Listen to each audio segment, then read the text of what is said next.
18 वर्षांपासून चोरीच्या 2 गुन्ह्यातील फरार आरोपी पोपट उर्फ पप्पू लहान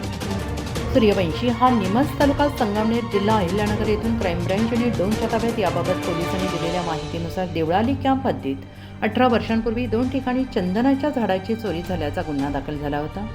सदर गुन्ह्यातील फरार आरोपीचा शोध घेत असताना क्राईम ब्रँच युनिट 2चे पोलीस हवालदार मनोहर शिंदे आणि चंद्रकांत गवळी यांना मिळालेल्या माहितीने सदर गुन्ह्यातील आरोपी पोपट उर्फ पप्पू लहानू सूर्यवंशी हा निमज तालुक्यातील संगमनेर जिल्हा अहिल्यानगर येथे असल्याची माहिती मिळताच पथकाने सापळा रचून त्यास ताब्यात घेतले। त्याच्याकडे वरील गुन्ह्याची चौकशी केली असता त्यांनी गुन्ह्याची कबुली दिली आणि पुढील तपास देवळाली कॅम्प पोलीस ठाण्याचे पोलीस करत आहेत। सदरची कामगिरी पोलीस आयुक्त संदीप कनिक, पोलीस उपायुक्त किरणकुमार चव्हाण, सहाय्यक पोलीस आयुक्त संदीप मिटके यांच्या मार्गदर्शनाखाली